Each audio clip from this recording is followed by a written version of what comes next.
नमस्कार, मैं हूं सुधीर चौधरी और डीएनए में आपका स्वागत है। हम हर रोज आपको देश के मन की बात बताते हैं और आज देश के मन की बात यह है कि अब पाकिस्तान से गन की बात करनी चाहिए। सवाल यह है कि आखिर वो कौन सा अपराध बोध है जो हमें बंदूक उठाकर कार्रवाई करने से रोकता है। वो कौन सी दुविधा है जिसकी वजह से भारत के हाथ कांप रहे हैं। सैनिक कार्रवाई को लेकर यह अपराध बोध अमेरिका में नहीं दिखता, रशिया में नहीं दिखता, चीन में नहीं दिखता, नॉर्थ कोरिया में नहीं दिखता और पाकिस्तान में तो बिल्कुल नहीं दिखता।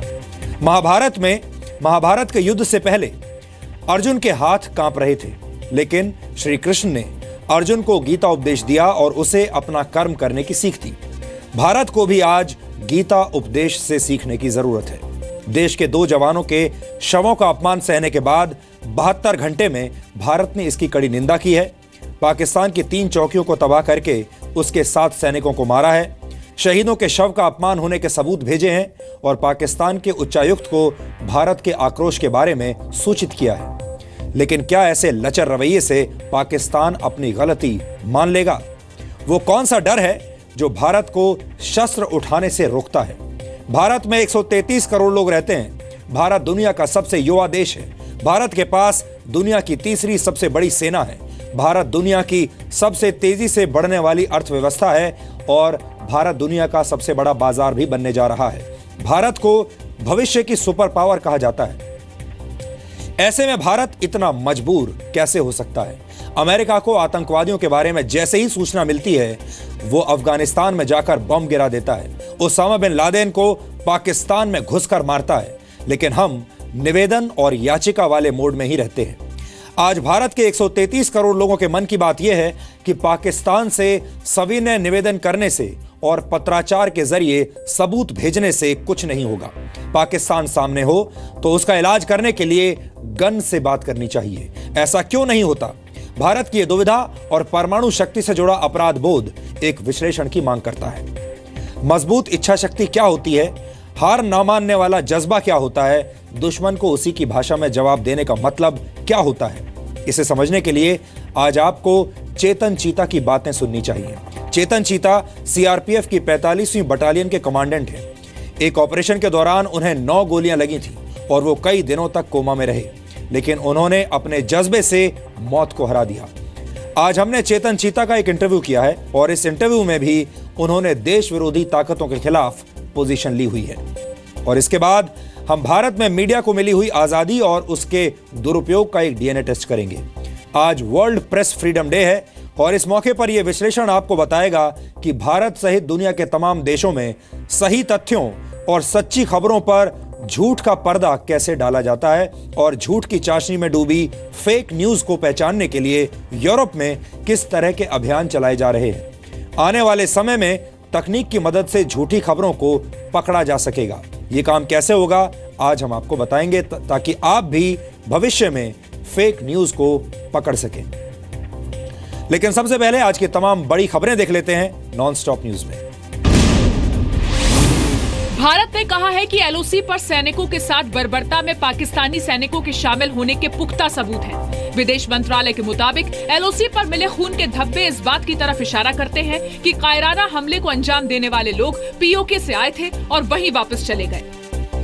जो खून के नमूने हैं, जो हमारे सिपाहियों के हैं खून के नमूने, उनसे और जो खून की जो निशानदेही है, जो निशानी वहाँ पे जमीन पर है, उससे ये पता चलता है कि जो पाकिस्तान से आए थे वो पाकिस्तान में नियंत्रण रेखा पार करके वापस चले गए। भारत ने सैनिकों से बर्बरता के मामले में आज पाकिस्तान के हाई कमिश्नर अब्दुल बासित को तलब किया था। भारत ने पाकिस्तान से कहा है कि वो इस घटना में शामिल अपने सैनिकों और कमांडर के खिलाफ कार्रवाई करे। इस बीच रक्षा मंत्री अरुण जेटली ने सैनिकों के शव शत विक्षत करने के मामले में एक बार फिर लोगों को भरोसा दिया है। आप अपनी फौज पे भरोसा रखें। यूपी एटीएस मिलिट्री इंटेलिजेंस और यूपी इंटेलिजेंस की जॉइंट टीम ने आज यूपी के फैजाबाद से एक आईएसआई एजेंट को गिरफ्तार किया। गिरफ्तार आईएसआई एजेंट का नाम आफ्ताब अली है। एटीएस के मुताबिक आफ्ताब ने पाकिस्तान से जासूसी की ट्रेनिंग ली है और भारत में वो लगातार पाकिस्तानी उच्चायोग के संपर्क में था। आज फैजाबाद से गिरफ्तारी की गई है जिसमें कि आफ्ताब अली नाम के एक व्यक्ति को हम लोगों ने अरेस्ट किया है। ये व्यक्ति पाकिस्तानी इंटेलिजेंस एजेंसी आईएसआई के लिए काम कर रहा था। आफताब के पास से एक फोन भी बरामद हुआ है, जिसकी चैट हिस्ट्री से कई और खुलासों की उम्मीद है। एटीएस आफताब के बैंक अकाउंट की जांच भी कर रही है। आफताब से पूछताछ के बाद कुछ और गिरफ्तारियां भी हो सकती हैं। जम्मू कश्मीर में बैंक डकैतियों का सिलसिला थमने का नाम नहीं ले रहा। कश्मीर के पुलवामा जिले में आज 2 घंटे के भीतर बैंक डकैती की 2 वारदात हुई। पहली घटना ग्रामीण बैंक की वाहीबाग ब्रांच में हुई, जहां आतंकियों ने करीब 5 लाख रुपए लूटे। इसके करीब 1.5 घंटे बाद आतंकियों ने जम्मू कश्मीर बैंक की नेहामा ब्रांच से करीब 1.5 लाख रुपए लूट लिए। कल भी आतंकियों ने कुलगाम के एक कोऑपरेटिव बैंक से 65,000 रुपए लूटे थे। सोमवार को कैश वैन लूटने के दौरान कुलगाम में ही आतंकियों ने 5 पुलिसकर्मियों और बैंक के 2 गार्ड्स की हत्या कर दी थी। मुख्यमंत्री महबूबा मुफ्ती ने आज कुलगाम में कैश वैन पर हमले के दौरान शहीद पुलिसकर्मियों के परिवार से मुलाकात की। जो गरीब जवान है, जो कहीं नौकरी करता है, घर से अपने बच्चों का पेट पालने के लिए निकलता है, उनको इस तरह से इतनी नाइंसाफी से उनको कत्ल करते हैं, इससे हासिल क्या होगा? मुझे लगता है हम सब लोगों को ये सोचना पड़ेगा। जम्मू कश्मीर पुलिस ने कुलगाम में पुलिसकर्मियों की हत्या करने वाले आतंकी पर 5 लाख रुपए के इनाम का ऐलान किया है। केंद्रीय गृह मंत्रालय ने जम्मू कश्मीर में बैंक लूट और सुरक्षा बलों से हथियार छीनने की घटनाओं पर चिंता जताई है।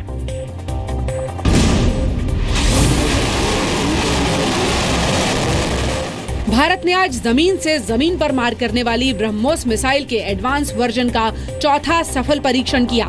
ये परीक्षण अंडमान और निकोबार द्वीप में हुआ। सेना के मुताबिक ब्रह्मोस का परीक्षण एक मोबाइल ऑटोनोमस लॉन्चर से किया गया और मिसाइल ने सटीक निशाना लगाया। ब्रह्मोस के एडवांस वर्जन के परीक्षण के साथ ही भारतीय सेना की ताकत और बढ़ गई है।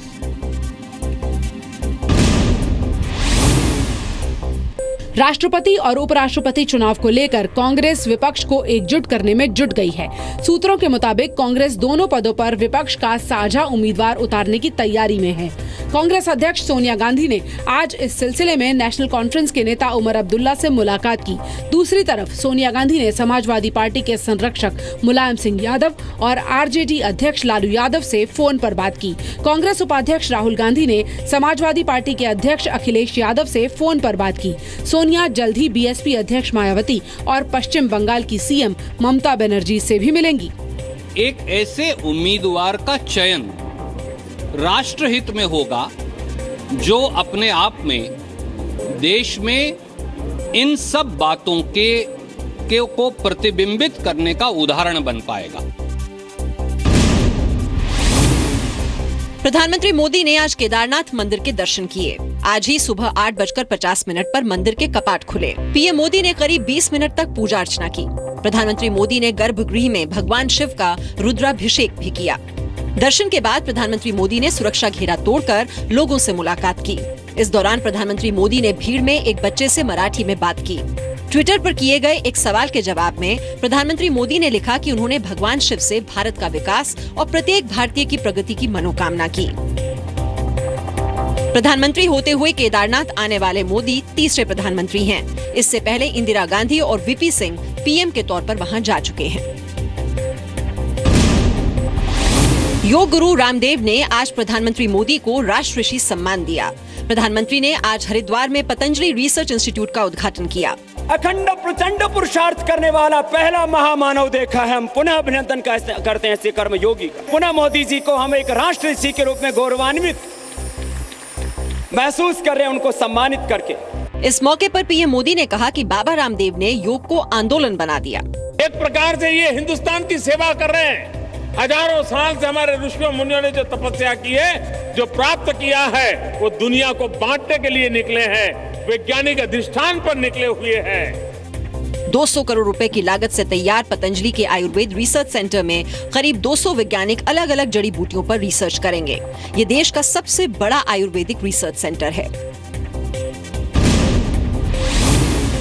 कुमार विश्वास पर पार्टी के खिलाफ काम करने का आरोप लगाने वाले विधायक अमानतुल्लाह खान को आम आदमी पार्टी ने आज सस्पेंड कर दिया। साथ ही कुमार विश्वास को राजस्थान में पार्टी का इंचार्ज भी बनाया गया। 3 घंटे चली पार्टी की पीएसी की बैठक में ये फैसले लिए गए। ने जो बयान दिया अमानतुल्लाह खान ने, उसको लेके पीएसी ने पहले ही अपना नाराजगी जाहिर की थी और उस नाराजगी की वजह से उसके बाद उनका इस्तीफा हुआ था। उसके बाद उनका इस्तीफा स्वीकार भी हुआ था अभी निर्णय लिया गया है कि अमानतुल्लाह खान को पार्टी की मेंबरशिप से सस्पेंड किया जा रहा है और उनके इस एक्शन, उनकी जो बयानबाजी थी उसको लेके एक कमेटी बनाई गई है। कुछ विचार विमर्श पार्टी में होने चाहिए थे, जो हो रहे हैं। अब उनकी प्रक्रिया प्रारंभ हुई है, उसके लिए मैं आभार व्यक्त करता हूं और उस हर कार्यकर्ता को, उस हर व्यक्ति को जिसने इस कठिन समय में मेरे साथ खड़े होने के लिए स्वयं को आगे लाए, उन सबको आभार देता हूं। हालांकि केजरीवाल ने अमानतुल्लाह के आरोपों की जांच के लिए कमेटी भी बना दी है। अमानतुल्लाह ने आरोप लगाया था कि विश्वास बीजेपी के साथ मिलकर पार्टी तोड़ रहे हैं और विधायकों को 30-30 करोड़ रुपए के ऑफर किए जा रहे हैं। तो पार्टी का अपना फैसला है, पार्टी जो फैसला करती है बेहतर ही करती है। बीजेपी ने तृणमूल कांग्रेस पर आदिवासी पति पत्नी को अगवा करके जबरन टीएमसी मेंबर बनाने का आरोप लगाया है। 25 अप्रैल को नक्सलबाड़ी के कटिया जोत गांव में इस परिवार ने बीजेपी अध्यक्ष अमित शाह को अपने घर पर खाना खिलाया था। बीजेपी का आरोप है कि राजू और गीता महाली को टीएमसी नेताओं ने डरा धमकाकर पार्टी मेंबर बनाया। कल तृणमूल कांग्रेस के समर्थकों ने गीता महली और राजू महली को जबरन अगवा कर लिया। सुबह वो लोग आए और उन्होंने अपने को तृणमूल कांग्रेस का समर्थक बताया। राजू और गीता कल से ही अपने घर से गायब थे। दोनों के टीएमसी ज्वाइन करते वक्त ममता सरकार के पर्यटन मंत्री खुद मौजूद थे। उन्होंने बीजेपी के आरोपों को बेबुनियाद बताया। It's absolutely false lie. Trinamool Congress believes in peace. Trinamool Congress believes in democracy. अब हमको अच्छा लगा, हम उत्तर प्रदेश के रामपुर में जमीन हड़पने के एक मामले में जी न्यूज की खबर का असर हुआ है। राज्यपाल राम नाईक ने मुख्यमंत्री योगी आदित्यनाथ को चिट्ठी लिखकर कहा है कि यह गंभीर मामला है और इसकी जांच होनी चाहिए। समाजवादी पार्टी के नेता और अखिलेश सरकार में मंत्री रहे आजम खान पर आरोप है कि उन्होंने नियमों में उलटफेर किया। आरोप है कि आजम खान ने यतीम खाने की जमीन को सालाना 1 रुपए के लीज के हिसाब से 30 साल के लिए अपने मौलाना मोहम्मद अली जौहर ट्रस्ट के नाम करवा लिया। समाजवादी पार्टी में फिर कलह शुरू हो गई है। शिवपाल यादव ने अखिलेश यादव को अल्टीमेटम दिया है कि उन्होंने मुलायम सिंह यादव को पार्टी अध्यक्ष की कुर्सी नहीं लौटाई तो वो सेक्युलर मोर्चे का गठन करेंगे। 3 महीने का हम भी समय देते हैं उन्हें, नहीं तो हम लोग ये सेक्युलर मोर्चा बना करके सेक्युलर में हमने 3 महीने का समय हमने भी दिया है। पार्टी तोड़ने की सीधी धमकी देते हुए शिवपाल ने रामगोपाल यादव पर भी फिर निशाना साधा। और सगुनी से जरूर कहेंगे गीता जरूर पढ़ लें। हम लोग हमने पढ़ा न पढ़ा। हालांकि मुलायम ने कुछ दिन पहले कहा था कि शिवपाल यादव न पार्टी छोड़ेंगे और न ही तोड़ेंगे। 7वें वेतन आयोग की सिफारिशों में बदलाव को कैबिनेट ने मंजूरी दे दी है। केंद्र सरकार के कर्मचारियों और पेंशन धारकों के लिए 1 जनवरी 2016 से ये बदलाव लागू होंगे। 7वें वेतन आयोग की सिफारिश लागू होते वक्त न्यूनतम वेतन और कुछ भत्तों को लेकर कर्मचारी संघों ने ऐतराज जताया था। कैबिनेट ने इसके अलावा आंध्र प्रदेश के विजयवाड़ा एयरपोर्ट को अंतर्राष्ट्रीय एयरपोर्ट के तौर पर मंजूरी दे दी है। राष्ट्रीय इस्पात नीति को भी कैबिनेट ने मंजूर किया है। 3 शहरों में होटल अशोक से केंद्र सरकार और आईटीडीसी अपनी हिस्सेदारी खत्म करेगी। रक्षा कर्मियों के लिए दिव्यांगता पेंशन को भी मंजूरी दी गई है।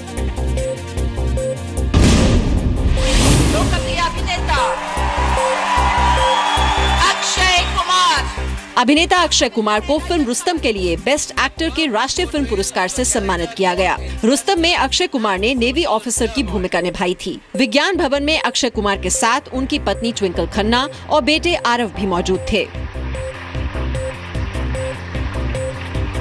हिंदी फिल्म नीरजा को सर्वश्रेष्ठ हिंदी फीचर फिल्म का अवार्ड मिला, जबकि नीरजा के लिए ही सोनम कपूर को स्पेशल ज्यूरी मेंशन अवार्ड से सम्मानित किया गया। डायरेक्टर के विश्वनाथ को दादा साहेब फाल्के अवार्ड से सम्मानित किया गया। दंगल फिल्म में शानदार अभिनय के लिए जारा वसीम को बेस्ट सपोर्टिंग एक्ट्रेस का अवार्ड मिला।